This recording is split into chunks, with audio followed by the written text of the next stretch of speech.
जय श्री राधा कृष्ण। आज मैं आपको श्री राधा चरित्र का तीसरा भाग सुनाने जा रही हूँ। कलंदी के किनारे महर्षि शांडिल्य श्री कृष्ण प्रपौत्र वज्रनाभ को श्री राधा चरित्र सुना रहे हैं और भाव विभोर हो रहे हैं। महर्षि कहते हैं, इस प्रेम को बुद्धि से नहीं समझा जा सकता, इसे तो हृदय के झरोखों से ही देखा जा सकता है। हो सकता है मिलन की चांदनी रात का नाम प्रेम हो, या उस चांदनी रात में चंद्रमा को देखते हुए प्रीतम की याद में अश्रु बहाना प्रेम हो। मिलन का सुख प्रेम हो या विरह में तड़पना प्रेम हो। शायद प्रेम का बढ़ना विरह में ही संभव है। विरह वो हवा है जो बुझती हुई प्रेम की आग को प्रबल बनाने में पूर्ण सहयोग करती है। हे बजरनाभ, मैं उन हृदयहीन की बात नहीं कर रहा जिन्हें प्रेम व्यर्थ लगता है।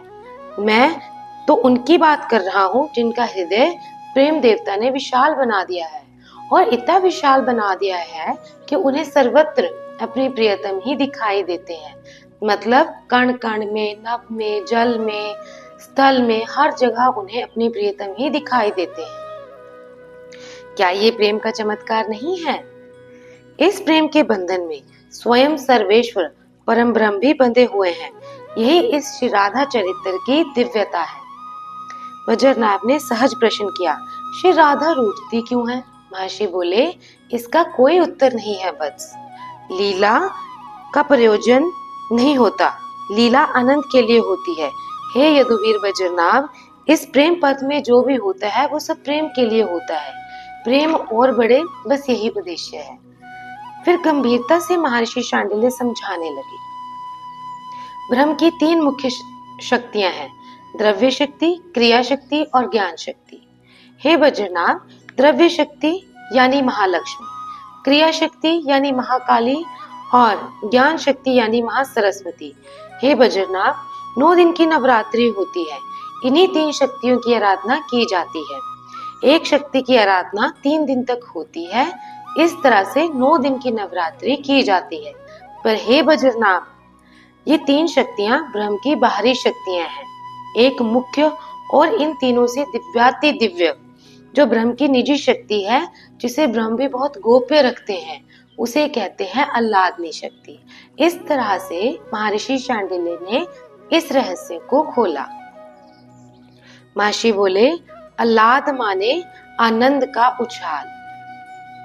हे वज्रनाभ, ये तीनों शक्तियां इन आह्लादनी शक्ति के अधीन है।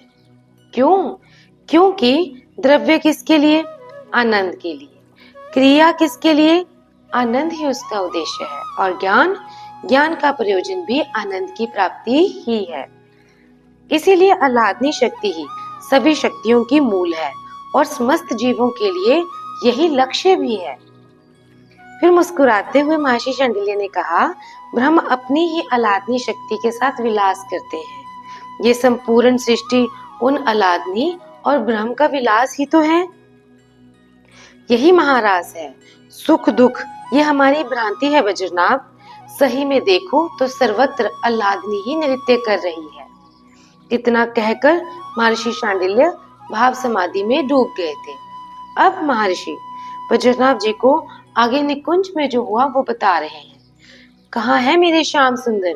कहो चित्रा सखी, कहाँ है मेरे सखा कृष्ण? आज निकुंज में गोलोक क्षेत्र से कृष्ण के अतरंग सखा आ गए थे। चित्रा सखी ने उत्तर दिया, श्री राधा रानी रूठ गई हैं, वो उन्हें मना रहे हैं।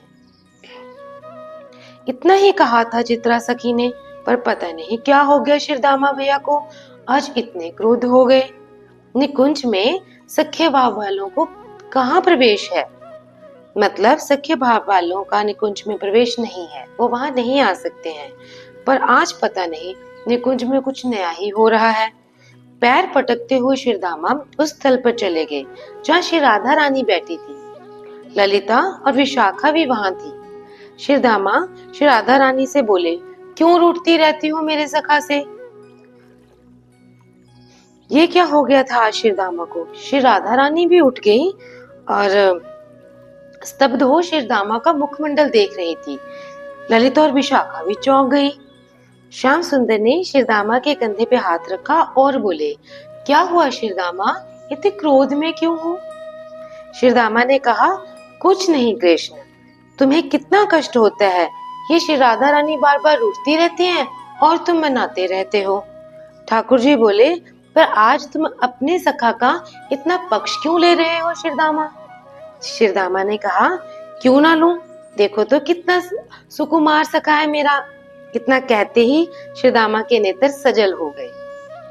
फिर शिरदामा बोले, तुम्हें अभी पता नहीं है ना, विरह क्या होता है, वियोग क्या होता है। क्योंकि हे राधे, कृष्ण सदैव तुम्हारे पास ही रहते हैं। इतना कहते हुए शिरदामा के नेत्र लाल हो गए थे। शिरदामा बोल उठे, मेरा ये श्राप है आपको श्री राधे। तो ललित और विशाखा सखी बोली, तुम पागल हो गए हो क्या शिरदामा? पर शिरदामा नहीं रुके और बोले, हाँ, मेरा श्राप है कि तुम पृथ्वी पर जाओ और जाकर एक गोप कन्या के रूप में जन्म लो। इतना ही नहीं, 100 वर्ष का वियोग भी तुम्हें सहना पड़ेगा। इतना सुनते ही श्री राधा रानी मूर्छित हो गई। श्याम सुंदर दौड़े, अष्ट सखी दौड़ी, जल का छींटा दिया, तब कुछ होश आया श्री राधा रानी को। होश आते ही वो कृष्ण कृष्ण कृष्ण बस यही पुकार रही थी। श्याम सुंदर व्यथित हो रहे थे, मतलब वो परेशान हो रहे थे श्री राधा रानी के लिए, और बोले, प्यारी अपने नेत्र खोलो। अब श्रीदामा को अपनी गलती का आभास हुआ था। मैंने ये क्या कर दिया? इन दोनों प्रेम मूर्ति को मैंने अलग होने का श्राप दे दिया।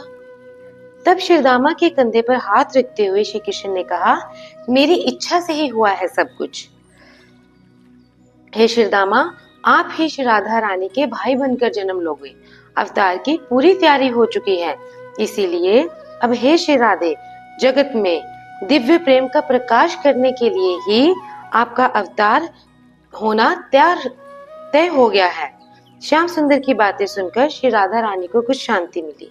श्री राधा रानी बोली, मेरा जन्म पृथ्वी पर किस स्थान पर होगा और आपका किस स्थान पर होगा? ठाकुर जी बोले, हम आसपास ही प्रकट होंगे, भारतवर्ष के ब्रज क्षेत्र में। श्री राधा रानी ने पूछा, हमारे पिता कौन होंगे? ठाकुर जी ने कहा, हे प्यारी, चलो मैं आपको अवतार की पूरी भूमिका बताता हूँ।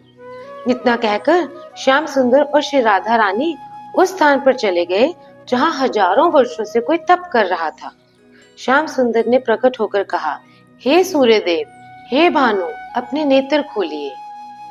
सूर्यदेव ने अपने नेत्रों को खोला, पर मात्र श्याम सुंदर को देखकर फिर अपने नेत्र बंद कर लिए और बोले, हे भगवान, मुझे मात्र आपके दर्शन नहीं करने। मैं तभी अपने नेत्रों को खोलूंगा जब मेरे सामने श्री किशोरी जी प्रकट होंगी। ठाकुर जी बोले, तो देखो हे सूर्यदेव, ये है मेरी आत्मा श्री किशोरी जी। महर्षि शांडिल्य बजरनाथ जी को बता रहे हैं कि हे बजरनाथ, सूर्यदेव ने जैसे ही अपने नेत्रों को खोला, सामने दिव्य तेज है ना, सामने दिव्य तेज वाली तपते हुए स्वर्ण की तरह जिनका अंग है, ऐसे श्री राधा रानी जी प्रकट हो गए। जय श्री राधे, जय श्री राधे, जय श्री राधे। सूर्यदेव ने स्तुति की, जय जयकार किया। अमृत से भी मीठी वाणी में श्री राधा रानी ने सूर्यदेव से पूछा, हे सूर्यदेव, आप क्या चाहते हो? आपकी क्या कामना है? सूर्यदेव ने हाथ जोड़े और श्री राधिका जी के चरणों की ओर देखते हुए प्रार्थना की कि आप मेरी पुत्री बनकर आओ। श्री जी बोली, हाँ, मैं आऊंगी, मैं आपकी ही पुत्री बनकर आऊंगी। हे सूर्यदेव, आप ब्रिज के राजा होंगे और वृत्सानपुर, जिसे अब हम बरसाना के नाम से जानते हैं, वो आपकी राजधानी होगी। जय हो बरसाना धाम की। आपका नाम ऋषभानु होगा और आपकी पत्नी का नाम कृतिदा होगा। सूर्यदेव को यह वरदान मिला। फिर सूर्यदेव ने श्री राधिकाष्टक का गान किया। युगल सरकार अंतर्ध्यान हो गए। युगल सरकार की जय। जय श्री राधे कृष्ण। अपने कुंज में प्रवेश करते ही श्री राधा रानी ने श्री कृष्ण जी से पूछा, पर प्यारे, आपका अवतार? ठाकुर जी मुस्कुराए और बोले, मैं तो एक रूप से वसुदेव का पुत्र भी बनूंगा और गोकुल के नंदराय का भी, देवकी नंदन भी और यशोदा नंदन भी। गोकुल से बरसाना दूर नहीं है, फिर हम लोग गोकुल भी तो छोड़ देंगे और आ जाएंगे तुम्हारी नगरी में ही, यानी बरसाने में ही। हम यहाँ नहीं रहेंगे, हम सब भी जाएंगे। श्री राधा रानी की अष्ट सखियों ने प्रार्थना की, और मात्र अष्ट सखियों ने ही नहीं, उन अष्ट सखियों की अष्ट सखियों ने भी, निकुंज के मोरों ने भी, निकुंज के पक्षियों ने भी, लताओं ने भी, पत्रों ने भी। श्री राधा रानी ने कहा, ये सभी भी जाएंगे। खुशी की लहर दौड़ पड़ी निकुंज में।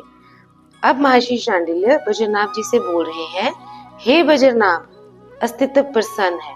अस्तित्व मतलब सब जीव जंतु, प्रकृति सब प्रसन्न है कि श्री राधा रानी के साथ जाएंगे। अस्तित्व प्रतीक्षा कर रहा है उस दिन की जब प्रेम की स्वामिनी, आह्लादिनी, ब्रह्म रस प्रदायिनी श्री राधा रानी का प्राकट्य हो। बजरनाभ जी के आनंद का ठिकाना नहीं है। इनको ना भूख लग रही है ना प्यास। श्री राधा चरित्र को सुनते हुए ये देहातीत होते जा रहे हैं। युगल सरकार की जय। हे मेरे ठाकुर जी कृष्ण में बनाए।